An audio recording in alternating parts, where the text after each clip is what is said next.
Vamos todos a tu casa, la casa de oración. Estamos en el hoyón, en Celedón. Vas todos a alabarle, con alma y de corazón. Es tu pueblo aquí reunido, que quiere ver tu salvación. El derramar de tu espíritu, con tu presencia y unción. Un gran avivamiento que sacuda nuestra nación. Vamos todos, vamos todos.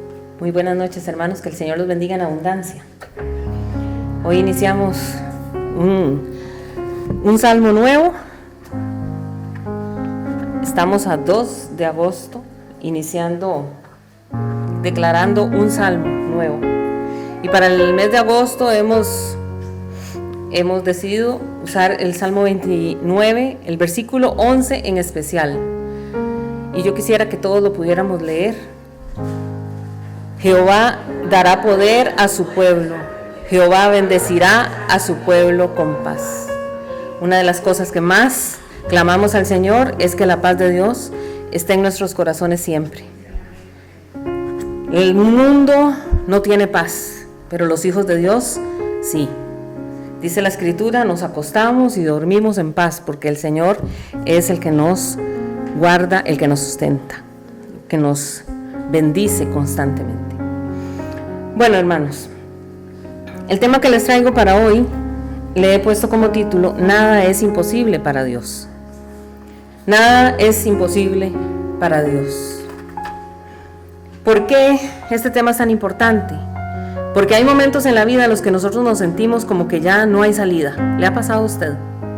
En que usted dice, esta situación se me está saliendo de las manos. Ya no sé qué hacer. Situaciones que nos quitan la paz. Situaciones en las que decimos, ya esto no hay solución humana. Pero exactamente ahí, justo ahí, en medio ya sea del dolor, en medio de la incertidumbre, inclusive a veces en medio de que sentimos que Dios está como en silencio, ahí el Señor quiere recordarnos algo que cambia todo, y es: nada es imposible para mí, dice el Señor. Y hoy el Señor nos está diciendo a nosotros, es que no hay nada que sea imposible para mí. Y esta no es una frase así como para que uno diga, ay, es que qué linda frase, como para hacernos sentir bien. No, esta es una promesa viva de Dios. Esta promesa no la está dando un hombre, nos la está dando nuestro Señor. Es la voz misma de Dios que nos dice, yo sigo teniendo el poder. Hoy yo tengo el poder, yo no he cambiado. Y la Escritura dice que el Señor es el mismo ayer, hoy y por los siglos. Y hoy el Señor nos dice que inclusive en este instante Él puede hacer la diferencia. Amén. Lo que nos corresponde a nosotros es creer. Entonces, como introducción, yo quisiera leerles la carta a los Romanos en el capítulo 4, el versículo 19, que dice: y no se debilitó en la fe al considerar su cuerpo, que estaba ya como muerto, siendo de casi 100 años, o la esterilidad de la matriz de Sara. Aquí del personaje que se está hablando es de Abraham. Y Abraham fue un hombre de fe. Es el padre de la fe. ¿Qué hombre para tener fe? Él recibió una promesa. Abraham recibe una promesa que iba a tener descendencia, ya que él no tenía hijos. Pero resulta que habían pasado 35 años desde que recibió esa promesa, pero la promesa no llegaba. Y el asunto aquí no era el tiempo que se esperaba, era que ya no tenía tiempo. Porque dice la Escritura que él tenía ya casi 100 años. Y la Biblia dice que ya estaba como muerto. Ya estaba como muerto. Pero a pesar de eso, 100 años de vida. Él sostuvo su fe no decayó. Él se mantenía firme creyendo que la promesa que el Señor le había dado se iba a hacer realidad. Oiga, un hombre con 100 años. Y esto nos enseña a nosotros que aunque pase el tiempo, hermanos, aunque pase el tiempo, nosotros tenemos que seguir creyendo en las promesas de Dios. Esas promesas que nos estamos aferrando no solo para nosotros, sino para nuestra familia, para nuestra casa, están vigentes hoy. Amén. En Hebreos 11:12 agrega un poquito más a esta historia. Y en la carta a los Hebreos dice: por lo cual también de uno, y ese ya casi muerto, salieron como las estrellas del cielo en multitud, y como la arena innumerable que está a la orilla del mar. Entonces vemos que este texto es lindísimo, porque aquí estamos viendo cómo se cumple la promesa, pero la promesa no solo llegó, sino que llegó magnificada, porque nos habla de una descendencia como las estrellas en el cielo o como la arena que está a la orilla del mar. Aquí nos recuerda que Dios es poderoso. Dios, nuestro Señor, es poderoso para hacer lo que Él quiera, cuando Él quiera y con quien quiera. Amén. Y aunque el diablo se levante con todos sus principados, nunca podrá detener los planes de Dios. Nunca podrá detenerlos. Pero a veces en nuestra mente decimos: ya esa promesa no se va a cumplir, ya yo no voy a ver. Y a veces sentimos como que el Señor no tiene la fuerza para darnos aquello por lo cual nos ha prometido y estamos creyendo. Pero al ver esta respuesta de Dios, vemos que es un asunto de fe y de paciencia y de perseverancia, como hemos estado hablando las semanas anteriores. ¿Qué necesitamos nosotros? Tenemos que vivir con paciencia, con perseverancia, esperando que en el tiempo preciso del Señor Él cumpla sus promesas, manteniéndonos en fe. Entonces ahora sí, vamos a iniciar este tema y vamos a enfocarnos en el Evangelio de Lucas. Hermanos, yo los invito para que ustedes busquen en sus Biblias Lucas capítulo 1, versículos, vamos a leer los versículos 26 al 28 de Lucas 1.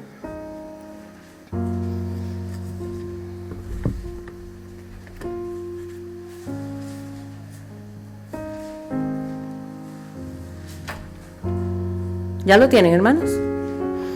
Dice la palabra del Señor: al sexto mes, el ángel Gabriel fue enviado por Dios a una ciudad de Galilea llamada Nazaret, a una virgen desposada con un varón que se llamaba José, de la casa de David. Y el nombre de la virgen era María. Y entrando el ángel en donde ella estaba, dijo: salve, muy favorecida, el Señor es contigo, bendita tú entre las mujeres. Ahora, Nazaret era una ciudad sin prestigio, era una ciudad desconocida, marginada. Socialmente ella no era una ciudad importante, sino que más bien era menospreciada. La gente que vivía en Nazaret era vista de mala forma. Sin embargo, ahí Dios decide iniciar con el cumplimiento de la promesa más grande de la historia. El Señor escoge una ciudad poco importante para dar inicio a lo más trascendental, que fue la encarnación del Mesías. Lo que pasa es que para nosotros esto es difícil de entender. El ser humano es insignificante, pero para Dios el escenario es perfecto. Al ser humano tal vez no le hubiese gustado, la gente de ese tiempo no le hubiese gustado vivir en Nazaret, pero para Dios dijo: este es el mejor lugar para hacer allí mi obra más importante de todas, la encarnación de nuestro Señor. Y vemos aquí también en esta escritura que acabamos de leer que ahí aparece un ángel. De hecho, hoy y ahorita en este instante hay ángeles aquí. Hay ángeles aquí, porque el mover de los ángeles es real. Es real, los ángeles existen. Y lo lindo de todo esto es que Dios no necesita condiciones ideales. Dios se mueve y se manifiesta como Él quiera, sin importar que todo tenga que estar ordenado, acomodado. Él lo hace como a Él le agrade. Él quiere hacer algo y lo hace en el tiempo exacto, conforme al plan que ya Él había trazado desde la eternidad. Entonces la intervención del ángel muestra aquí que lo celestial se mezcla con lo humano. Viene un ser celestial, interrumpe la vida cotidiana de los seres humanos. Y en cada etapa de la vida de Jesús vemos cómo se han manifestado ángeles. Entonces vamos a verlo. Acabamos de leer, dice que un ángel vino a María para decirle que sería la madre de Jesús. Y más adelante, cuando José piensa, Jesús no había nacido todavía, pero ya la manifestación de los ángeles ya estaba dándose. Entonces, cuando José piensa alejarse de María, pensando que ella le había sido infiel, un ángel se le aparece en sueños y le dice: no temas recibir a María, porque lo que en ella hay es del Espíritu Santo. Otra manifestación angelical. Entonces, desde antes de que Jesús naciera, ya los ángeles estaban presentes en su vida. Cuando nace, dice la Escritura que se le apareció una multitud de ángeles a unos pastores que estaban cuidando sus rebaños. Y ellos le dicen: os ha nacido hoy en Belén el Salvador, que es Cristo el Señor. Más adelante en su ministerio, los ángeles estuvieron presentes en momentos fuertes de la vida de Jesús. Por ejemplo, cuando Jesús estaba en el huerto de Getsemaní orando, que él comienza a orar y a clamar en angustia, Dios envió un ángel para fortalecerlo. Después de haber hecho un ayuno de 40 días y 40 noches en el desierto, después de haberse enfrentado ante las tentaciones del maligno, el Señor manda un ángel para que lo fortalezca. Cuando Jesucristo resucitó, un ángel también removió la piedra del sepulcro. Los ángeles fueron los que le dieron testimonio a María Magdalena de que Cristo había resucitado. Y así podemos seguir con la lista de todas las veces que los ángeles se manifestaron a lo largo de la vida de nuestro Señor aquí en la tierra. Y esto pasaba porque Jesucristo es el Hijo de Dios. Pero hermanos, nosotros también somos hijos de Dios. Por eso los ángeles están presentes en nuestra vida. Ahí en su vida diaria, usted no sabe cuántas veces han estado manifestándose los ángeles a favor nuestro para librarnos de peligros que ni siquiera nos hemos dado cuenta. Por eso en nuestra oración siempre debemos de darle gracias al Señor por su cuidado, por su protección. Ahora, hay diferentes tipos de ángeles, ¿verdad? En la Biblia nos habla que hay querubines, que hay serafines, que hay arcángeles, que hay seres vivientes. La Biblia nos describe también funciones, características y virtudes de los diferentes tipos de ángeles que hay. Porque son diferentes, son seres diferentes con diferentes funciones. Pero todos sirven al Señor. Y el texto que acabamos de leer nos habla de uno. Nos habla de Gabriel, que lo vemos en la Escritura como el mensajero de Dios. Él es el que lleva el mensaje que el Señor envía a la tierra. Ahora, otro del que se habla mucho es el arcángel Miguel. Miguel es un jefe. Miguel es un príncipe del ejército de Dios. Es el que comanda los ejércitos del cielo. Por eso en Apocalipsis capítulo 12, en el versículo 7, vemos cómo se da un conflicto, se da una lucha, algo que nosotros ni siquiera nos podemos imaginar cómo puede ser eso, enfrentándose estos seres tan poderosos. Dice la Escritura que se da en el cielo batallas. Vean lo que dice el verso 7 de Apocalipsis 12. Después hubo una gran batalla en el cielo. Miguel y sus ángeles luchaban contra el dragón, y luchaban el dragón y sus ángeles. Es una batalla que no nos imaginamos, pero está sucediendo. Y resulta que en Daniel capítulo 10, porque recordemos que llega Gabriel a entregarle un mensaje a Daniel, el profeta Daniel, el cual ha estado orando por 21 días. Daniel lleva 21 días orando y ayunando, porque él necesita entender, él necesita una respuesta. Y Gabriel, cuando llega, le dice: desde el instante en que te dispusiste a orar, fue enviada la respuesta del cielo. Pero resulta que se me opuso el príncipe de Persia y solo logré traer el mensaje porque Miguel vino en mi ayuda. Y nosotros como iglesia, nosotros deberíamos de ser conscientes constantemente de esto, de que en los aires hay batallas espirituales. Y esas batallas espirituales en los aires se dan por nosotros, hermanos. Por nosotros se están dando esas batallas. Pero a veces nos quejamos, ¿verdad? Y decimos, ay, que es que ¿por qué Dios no responde mi oración? ¿Por qué será que Dios a mí no me oye? ¿Por qué será que Dios no me da la respuesta a lo que yo estoy pidiendo? Pero es que no somos conscientes de que hay una batalla en los aires y que nosotros también debemos de luchar. No es que la guerra se está dando allá arriba y nosotros nos quedamos aquí de brazos cruzados. No, nosotros tenemos que luchar. Y usted dirá, bueno, ¿y cómo lucho? ¿Cómo lucho contra estos seres? Bueno, orando, ayunando, como lo hizo Daniel, adorando al Señor, alabando su nombre. Cada vez que exaltamos el nombre del Señor, en el cielo se sacuden los cielos. Hay guerra, hay batallas. Y esas batallas son a favor nuestro. Por eso, ¿por qué no le decimos gracias, Señor? Gracias, Señor. Porque aunque mis ojos no lo ven, yo sé que es verdad. Y esas batallas, lo más hermoso de todo es que ya están aseguradas, porque en Él, en Cristo, somos más que vencedores. Amén. Ahora, si bien es cierto, los ángeles son seres muy poderosos, sí, porque son muy poderosos. Recordemos que uno solo mató a 185,000 soldados. Recordemos que un ángel movió la piedra del sepulcro, que era muy pesada, pero a pesar de que son muy poderosos, jamás van a superar el poder de Dios. Pero nosotros no debemos jamás, a pesar de que son seres espirituales, jamás debemos orar a los ángeles. Jamás.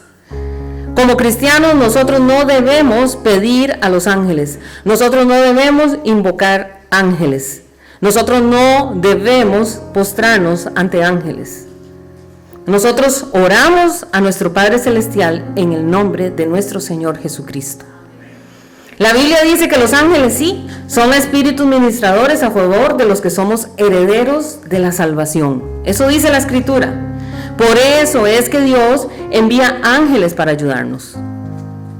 Pero en este caso vemos cómo Gabriel es enviado a Galilea, a la ciudad de Nazaret, que era una región, como les dije, una región sin importancia, una región distante. Era vista de mal manera por los de Jerusalén. Pero el Señor, es interesante ahora que digo esto, porque resulta que cuando el Señor escoge a los 12 apóstoles, ¿saben? Escogió de los 12, podemos decir que 11 eran prácticamente galileos. El Señor escogió a sus apóstoles, la mayoría de esa ciudad, de esa por la cual nadie daba nada. Y entonces vemos cómo nuevamente vuelve a hacerlo, porque escoge a una jovencita de Galilea. Y uno se queda pensando, qué extraño. ¿Por qué si era una labor tan importante? ¿Por qué el Señor no buscó una jovencita de Jerusalén? Si se supone que Jerusalén era la ciudad por excelencia, donde ahí estaba el templo. En Jerusalén estaba el sacerdocio. En Jerusalén estaban los escribas, los doctores de la ley. Era donde estaba la gente preparada. Pero no lo hace. No lo hace. El Señor escogió a una muchachita que está en Nazaret. Y Nazaret no era importante. Pero aquí vemos cómo Cristo no se deja llevar por lo que dicta el mundo. Porque nosotros ponemos escalas, pero para el Señor todos somos iguales. Amén. Todos somos iguales. Y en Lucas capítulo 1, versículo 27, ahora sí quisiera que lo leyéramos nuevamente. Dice así: a una virgen desposada con un varón que se llamaba José, de la casa de David, y el nombre de la virgen era María. Ahora, en la cultura judía, el desposorio era un compromiso legal. No crean ustedes que era nada más, me voy a comprometer con fulano, pero en cualquier momento rompo ese compromiso. No, era un compromiso legal. María ya estaba comprometida con José. Y ser virgen y estar desposada la ubicaba en una situación muy delicada. Y un embarazo en esas condiciones podía causar repudio, ser repudiada por el pueblo, y no solamente eso, sino ser apedreada al punto de matarla. Y ella era virgen y estaba desposada con José. Y además agrega que José era de la casa de David. Y esto es muy importante. Que José fuera de la casa de David es importantísimo, porque la profecía dice que un descendiente de David era el que heredaría el trono. Entonces vemos cómo todo se estaba cumpliendo en la vida de nuestro Señor Jesucristo. Verso 28. Y entrando el ángel en donde ella estaba, dijo: Salve, muy favorecida, el Señor es contigo, bendita tú entre las mujeres. Ahora, el ángel Gabriel entra sin previo aviso. No fue que llegó y que hubo señales. No, él llega de pronto. El ángel irrumpe en la cotidianidad, porque vemos que María no estaba en un templo. María tampoco estaba haciendo algo religioso, no era que estaba ahí, estaba en una sinagoga. No, María estaba simplemente en su entorno, en la vida cotidiana, un día común y corriente, un día que no parecía nada extraño. Y es que Dios no espera que nosotros estemos en lugares sagrados para hablarnos, hermanos. Dios no espera que nosotros solamente, no es que Dios solo nos habla a nosotros cuando nosotros estamos en la iglesia. No, su presencia y su llamado pueden llegar cuando menos usted se lo imagina, cuando menos se lo espera. El Señor puede hablarnos, puede llamarnos. Y ella fue escogida porque su vientre sería el escenario de la encarnación del Hijo de Dios. Oigan qué impresión. Eso nunca había sucedido. Y dice la Escritura que ella halló gracia ante los ojos del Señor. Ahora, volviendo al tema de los ángeles. Los ángeles son reales. Y como les digo, aquí hay ángeles del Señor. Aquí hay ángeles del Señor, hermanos. Y Dios ha asignado a esta iglesia y a todas las iglesias ángeles. En Daniel capítulo 10 dice que había un principado demoníaco, lo acabamos de leer, sobre Persia, que se llamaba el príncipe de Persia. Y un príncipe de Grecia también se había levantado sobre Grecia. Entonces, sobre los países hay príncipes caídos que quieren gobernar esa nación. Y por eso vemos cómo hay lugares que son tan atados, porque el poder demoníaco está ejerciendo mucho control sobre esas naciones. Pero cuando el mensajero logra llegar donde Daniel, le dice, vean lo que voy a leerles, Daniel capítulo 10, versos 20 y 21. Él dice así: Él me dijo: ¿sabes por qué he venido a ti? Pues ahora tengo que volver para pelear contra el príncipe de Persia, y al terminar con él, el príncipe de Grecia vendrá. Pero yo te declararé lo que está escrito en el libro de la verdad. Resulta que hay un libro en el cielo que se llama el libro de la verdad. Y ninguno me ayuda contra ellos, sino Miguel, vuestro príncipe. Entonces aquí nos dice cosas importantes. Resulta que Israel también tiene un príncipe. Y el príncipe que está sobre la nación de Israel se llama Miguel. Uno dice, ¿cómo Israel se ha sostenido? Uno entiende. Es que los que luchan contra Israel se tienen que enfrentar contra el jefe de los ejércitos celestiales del Señor. Entonces, es que sobre las naciones Dios asigna también niveles de autoridad. Así como el demonio tiene sus principados, el Señor también lo hace. Y sobre las iglesias también.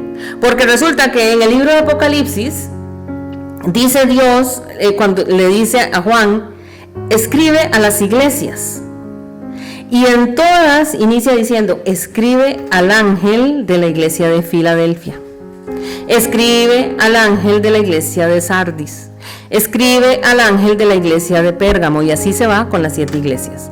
Si bien es cierto, hay muchos comentaristas que dicen que puede ser, aquí se está hablando sobre el pastor de la iglesia, también no podemos cerrar los ojos, porque también sobre las iglesias hay ángeles. Amén. Hay ángeles protegiendo a la iglesia de Cristo. Pero tenemos que tener claro que no debemos adorar ángeles. Vuelvo y repito. Solamente le pedimos al Padre en el nombre de Jesús, y el Señor se encargará de enviar a sus ángeles a ayudarnos. De eso se encarga el Señor, ya que los ángeles son instrumentos activos en los planes de Dios. Ahora, sigamos con Lucas 1 y veamos el versículo 29 y 30.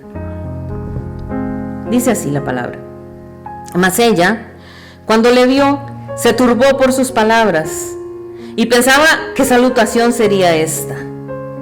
Entonces el ángel le dijo: María, no temas, porque has hallado gracia delante de Dios.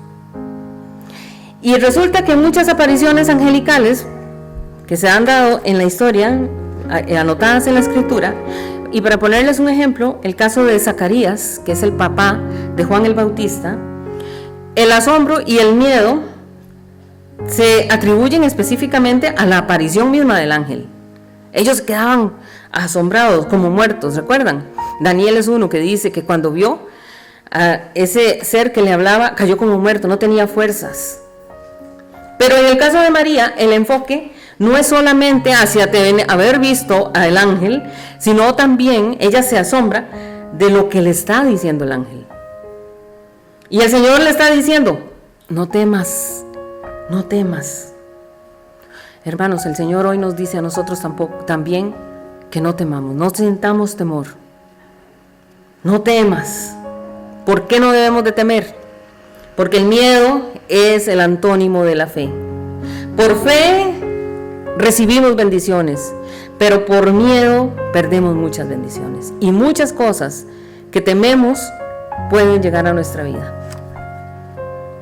Por eso hoy el Señor nos dice a nosotros: no temas, no temas, porque el ángel de Dios está peleando a nuestro favor.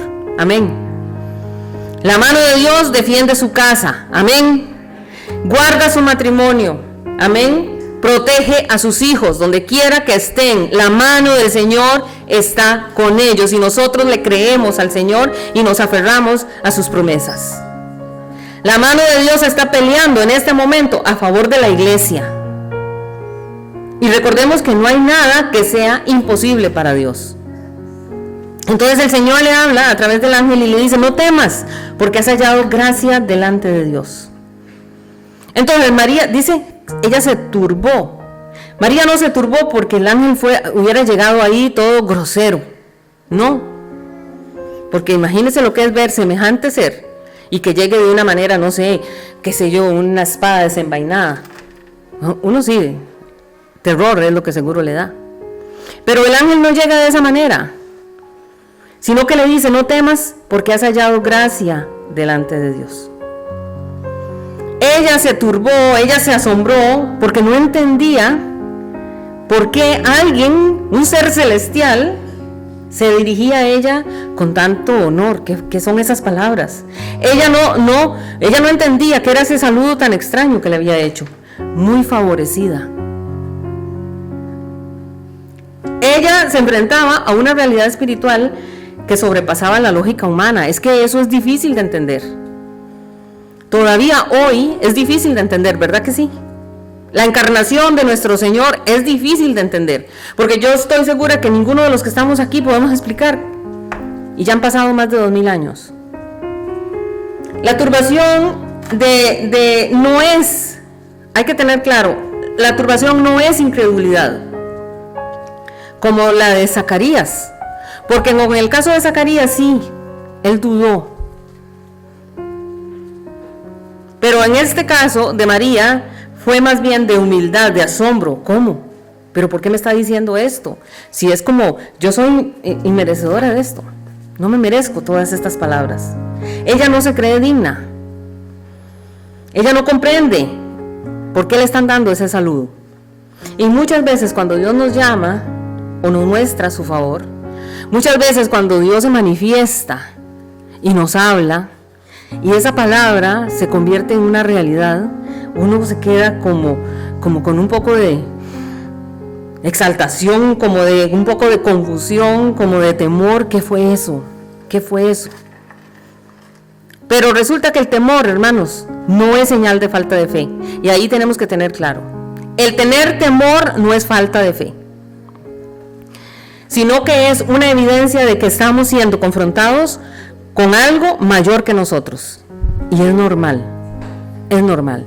Si usted ha sentido temor en algún momento, es normal, no es falta de fe. Y el diablo puede decirnos, ¿dónde está su fe? No caigamos en esa trampa. Versículo 31. Y ahora concebirás en tu vientre y darás a luz un hijo y llamarás su nombre Jesús. Ahora, en la cultura bíblica los nombres no solo identificaban a las personas, sino que revelaban el carácter, revelaban la misión y el destino de las personas. Por eso es tan importante y por eso uno tiene que ver el significado del nombre, y usted con la escritura se va dando cuenta que de veras el significado de su nombre casi siempre de veras reflejaba el carácter de la persona. Entonces, llamarlo Jesús no era una decisión de los papás. No fue que María quiso llamarlo Jesús, sino que era una declaración divina del propósito que iba a tener ese niño. Él será Salvador. Él no es que iba a ser un líder, un profeta, un maestro solamente, aunque sí lo fue. Él será el Salvador.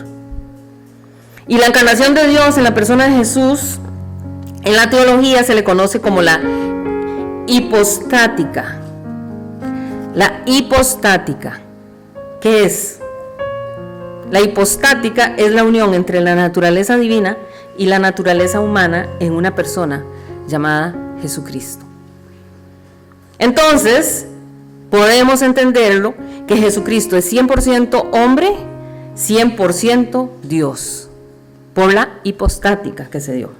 Y en esa encarnación fue tan impresionante que cuando Cristo resucita, vean qué poderosa fue esa encarnación. Usted no lo ha analizado. Cuando Cristo resucita, en su cuerpo Él lleva las huellas de su encarnación.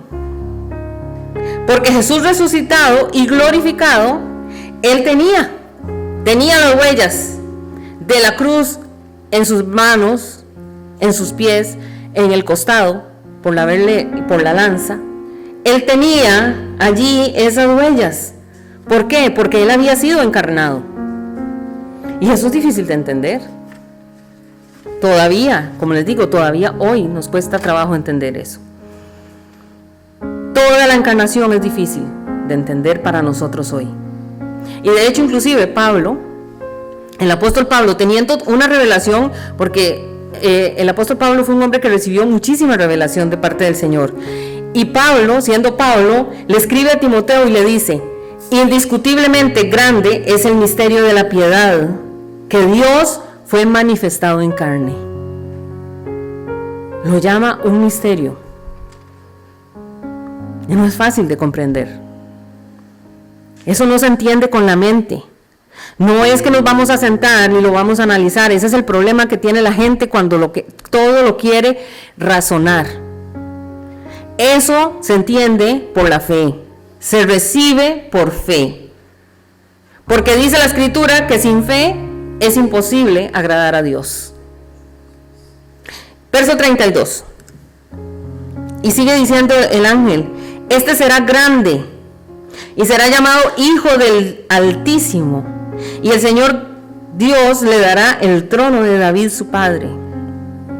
Entonces vemos aquí que el adjetivo griego usado allí para grande es mega, que significa poderoso, importante, eminente. Y la palabra no solo habla de la estatura que iba a tener este niño o de la fama humana que iba a tener, sino que está hablando de una grandeza que es espiritual, que es eterna.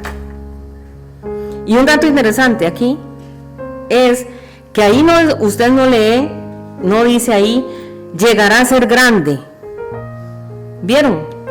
Sino que dice será grande. ¿Por qué? Porque esa es su naturaleza desde el principio. Desde que Jesús nace, es grande. Esto contrasta con otros personajes bíblicos. Por ejemplo, ¿quién fue la persona la cual Jesús dijo que de nacido de mujer no ha habido ninguno? Juan el Bautista. Juan el Bautista. Y cuando uno lee en Lucas 1, versículo 15, dice de Juan el Bautista, dice así: será grande delante de Dios. Será grande delante de Dios. Pero en el caso de Jesús no dice así. Dice que su grandeza es absoluta. No se compara, no se limita. Él desde el principio es grande. Amén. Y yo sé que los planes que Él tiene, el Señor tiene para nosotros, son como, son grandes, hermanos. Pero creámosle. Creamos, el Señor tiene planes grandes para nosotros. Entonces no nos conformemos, si el Señor tiene planes grandes para nosotros, ¿por qué no conformarse con las cosas pequeñitas que el mundo nos ofrece?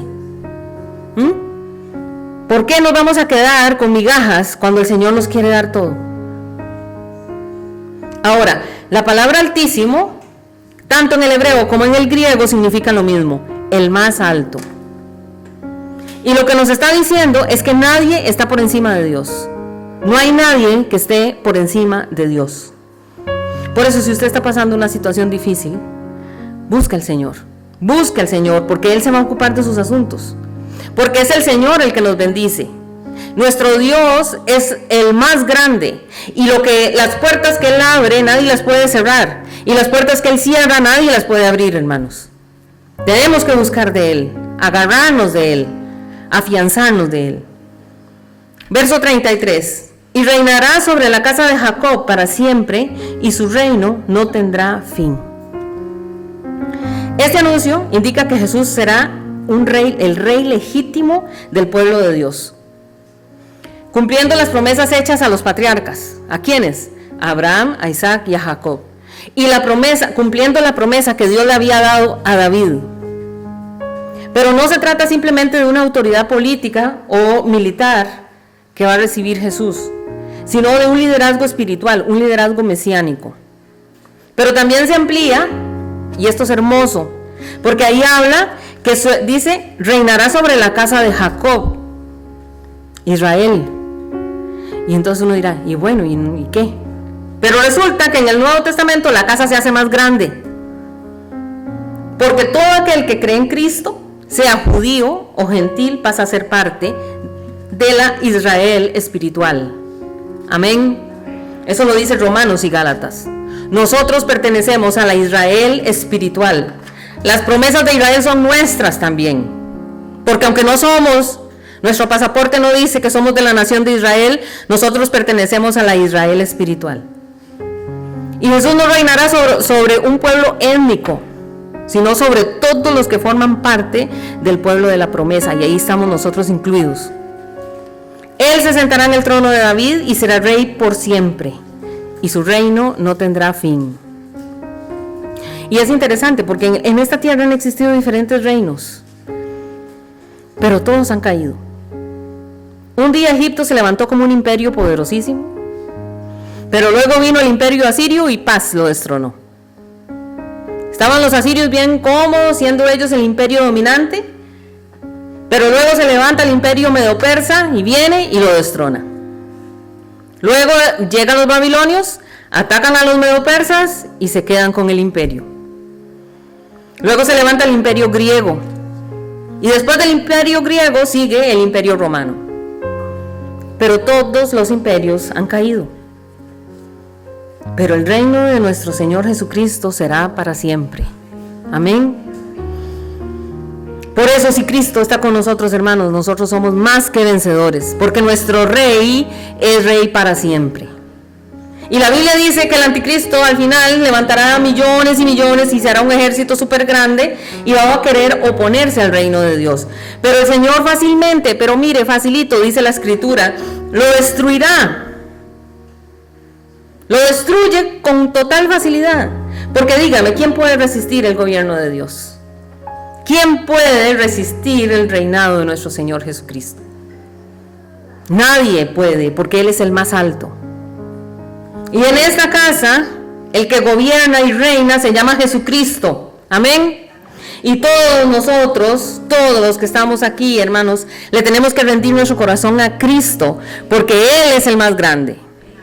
Porque Dios tiene el poder para transformar la adversidad en victorias, hermanos. Dios tiene el poder. Por eso piense, ¿cómo se llama su problema? ¿Cómo se llama la crisis en la que usted está? ¿Cómo se llama con lo que usted está lidiando? ¿Qué es lo que le trae angustia? Piense por un momento. Pero vean, sea lo que usted esté pensando, no importa lo que sea. Lo cierto es que Dios puede transformar esa adversidad en una gran victoria. Amén. Dios tiene el poder para transformar un tiempo de caos en un tiempo de bendición, en un segundo. Él puede transformar un problema en una oportunidad. ¿No le ha pasado? Uno dice, ¿qué problema más grande? ¿Cómo hago? ¿Cómo lo soluciono? Y de pronto, sin uno entender, de pronto eso pasó. Y uno dice, lo pasé, lo superé. ¿Pero por qué? Porque el Señor me ayudó. Y eso nos pasa constantemente en nuestra vida. El Señor puede transformar el desierto en un jardín.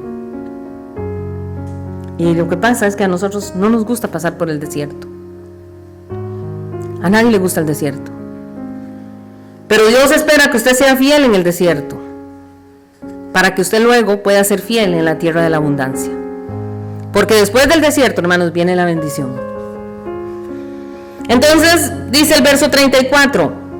Entonces María le dijo al ángel, ¿cómo será esto? Pues no conozco varón. María, en ese tiempo, se cree que María andaba rozando entre los 14 y los 17 años. Podemos decir, entonces, pongámosle un intermedio. Digamos que María tenía 16 años. Y ella ya estaba desposada con José. Y el ángel le da un mensaje que ella no entiende. Lo que habló el ángel ella no lo entendió. Y dice, bueno, espérese un momento, explíqueme, ¿cómo puede ser eso? Yo no conozco varón. Y hay algo maravilloso en este diálogo. Porque recuerdan Zacarías, como les dije. Zacarías, el esposo de Elizabeth. Elizabeth era prima de María. Zacarías estaba en el templo ofreciendo incienso, porque él era sacerdote. Y cuando de pronto él está ahí ofreciendo el incienso, cuando de pronto a su derecha aparece un ángel. Y él se asustó. Y el ángel le dice, vengo a decirte que tu esposa va a tener un hijo. Y los dos, tanto Zacarías como Elizabeth, ya estaban avanzaditos de edad, ya eran viejitos. Y encima de eso, Elizabeth era estéril, no podía tener hijos. Entonces allí se está hablando de que va a suceder un milagro. Porque ya Elizabeth podía andar rondando entre los 75 años. Porque la escritura dice ella era avanzada en edad. Y Zacarías dice, ¿cómo va a ser esto posible? Pero lo hace dudando. Entonces el ángel le dice, por no creer, Zacarías, por no creer te vas a quedar mudo hasta que nazca el niño. Así que hermanos, tengamos cuidado por no estar creyendo. Pero cuando María llega aquí y le dice, ¿cómo será esto? Yo no conozco varón. Lo está diciendo de una manera distinta. Esta expresión, aquí lo primero que vemos es que aquí queda demostrado lo que Dios es un Dios sobrenatural. Porque la naturaleza demanda que para que haya una gestación se ocupa de un hombre y de una mujer. Y todavía hoy se ocupa un hombre y una mujer. Pero aquí no fue así, porque nuestro Dios es un Dios sobrenatural. Él está por encima de las leyes naturales. Por eso no importa lo que naturalmente se nos haya dicho, ya sea con nuestra salud, ya sea con nuestras finanzas, ya sea con nuestros hijos, con nuestra casa, con nuestro trabajo, no importa. Dios no se rige por las leyes naturales. Aunque las leyes naturales digan no, las leyes espirituales dicen sí. Amén. Nuestro Dios es un Dios sobrenatural. Nuestro Dios es un Dios de milagros.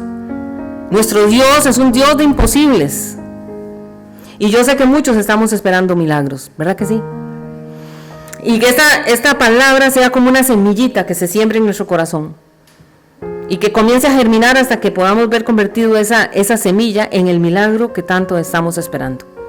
De corazón, sobre cada uno de ustedes.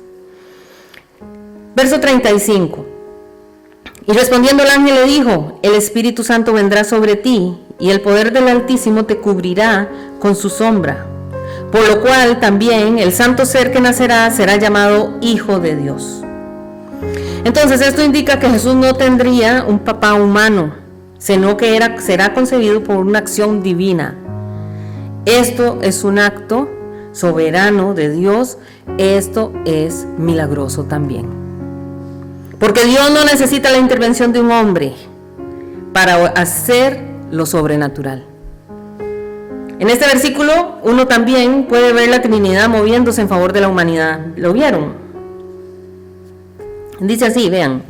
Respondiendo el ángel le dijo: el Espíritu Santo vendrá sobre ti. Aquí está el mover del Espíritu Santo. Y el Espíritu Santo también empezó a trabajar con nosotros antes de que nosotros conociéramos de Cristo. Porque fue el Espíritu Santo el que comenzó a poner en nosotros esa inquietud, ese carga por el pecado, esa necesidad de que necesitábamos arrepentirnos. Empezó a decirnos: usted necesita de Jesús, busque del Señor, acérquese a una iglesia. Ese es el Espíritu Santo. Pero sigue diciendo: y el poder del Altísimo, el Altísimo es el Padre Celestial, te cubrirá con su sombra, por lo cual nacerá el Hijo de Dios. Y ahí está Cristo, que se hizo carne y habitó entre nosotros. Así que ahí podemos ver la Trinidad actuando a favor de la humanidad. Y la Trinidad se está moviendo a favor suyo hoy. Amén. Dios está empezando a organizar las cosas, a mover las circunstancias a favor nuestro. Creámoslo, hermanos, creámoslo. Por eso nosotros debemos de darle gracias a Dios, porque el Señor se está moviendo, aunque nosotros no lo entendamos. Él se está moviendo, acomodando las cosas, aunque nosotros veamos todo un caos. Porque así como empezó la tierra, un caos, el Señor comenzó a ordenar y terminó esto tan hermoso. Pero bendito Dios, Él trae orden a nuestra vida. Trae orden a los matrimonios, trae orden en las familias, trae orden en los hijos, si nosotros lo dejamos trabajar. Para que toda la familia pueda caminar con el Señor. Así que ni los ángeles, hermanos, ni los principados, ni las potestades, dice la Escritura, ni lo alto, ni lo profundo, ni nada de lo creado, nos podrá separar del amor de Dios que es en Cristo Jesús. Amén. Nada nos separa de nuestro Señor. Verso 36. Y he aquí tu parienta Elizabeth, ella también ha concebido hijo en su vejez, y este es el 6º mes para ella, la que llamaban estéril. María no entiende cómo va a ser eso. Ella le dice: no entiendo. Pero el ángel le dice: tu prima, Elizabeth, ella es anciana, pero resulta que tiene 6 meses de embarazo. Entonces Dios usa eso para decirle a María: el Dios que le está dando este mensaje es un Dios de milagros. Dios está haciendo milagros en Elizabeth, estaba haciendo milagros en otro y lo va a hacer con usted también. Y le dice el verso 37: porque nada hay imposible para Dios. ¿Por qué no lo decimos todos? Porque nada hay imposible para Dios. Y esta es la respuesta final del ángel Gabriel a la pregunta de María. ¿Cómo sucedería el milagro de la concepción virginal? Nada hay imposible para Dios. Y ahí concluye el ángel su explicación. Dios no tiene límites, María. De eso se va a encargar el Señor, usted tranquila. Porque para Dios no hay problema que no pueda solucionar. No hay promesa que Él no pueda cumplir, hermanos. Para Dios no hay situación que Él no pueda transformar. Para Dios no hay ningún obstáculo que Él no pueda quitar de nuestra vida. Cuando María escuchó esas palabras, entendió perfectamente lo que Jehová es el Dios de los imposibles. Y eso es lo que el Señor quiere hoy que nosotros entendamos. Nuestro Dios es el Dios de los imposibles. Y donde nosotros no vemos nada, Dios puede hacer mucho, hermanos. Porque el Dios es el único que de la nada saca cosas maravillosas. Verso 38. Entonces María dijo, ya cuando escuchó eso, dijo, Daisy, he aquí la sierva del Señor. Hágase conmigo conforme a tu palabra. Y el ángel se fue de su presencia. María se identifica como una esclava aquí, voluntaria de Dios.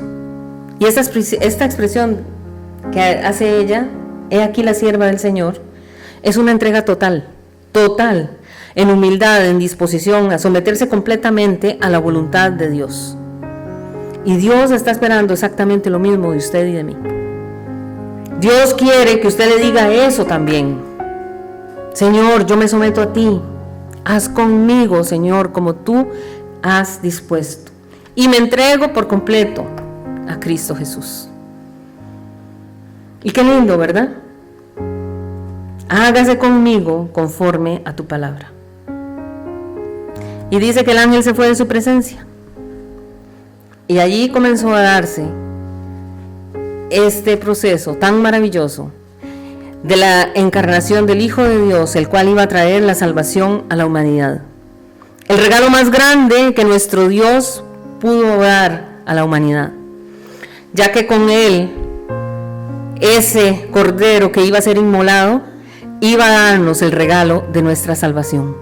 Un regalo que no le íbamos a poder comprar con nada. El Señor mismo lo está entregando gratuitamente para todo aquel que lo quiera recibir. Para todo aquel que quiera recibir a Jesús como Señor y Salvador. Solo por la fe.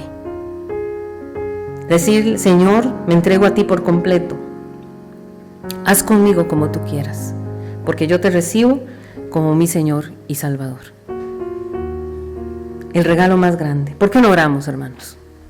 ¿Por qué no oramos un momentito y le decimos, Señor, te damos gracias? Gracias, Señor, por tu presencia en este lugar. Gracias, Señor, porque yo sé que tú estás aquí, Espíritu Santo. Gracias porque yo sé que tú estás aquí y hay ángeles aquí. Gracias, Señor. Gracias por tu poder. Gracias por tu gran amor. Gracias por haber puesto tu mirada sobre nosotros. Si ves este video, no es casualidad. Es porque Dios te está llamando. Visítanos, somos el Ministerio Evangelístico y Profético Casa de Oración. Estamos ubicados en el Ollón, San Isidro Pérez Celedón, San José, Costa Rica. Projecting Studio Music, un proyecto de Dios y para Dios, en combinación con Ministerio Casa de Oración del Ollón de Pérez Celedón. Estamos trabajando en conjunto para producir contenido que contribuya a la expansión del reino de Jesucristo y al rescate de las almas. Nuestros días de culto son todos los sábados a las 6:30 de la noche. Lo esperamos. Dios quiere hacer un milagro. Saludos, bendiciones. Somos Projecting Studio Music, un proyecto de Dios y para Dios. Sigamos caminando hacia una eternidad con Dios.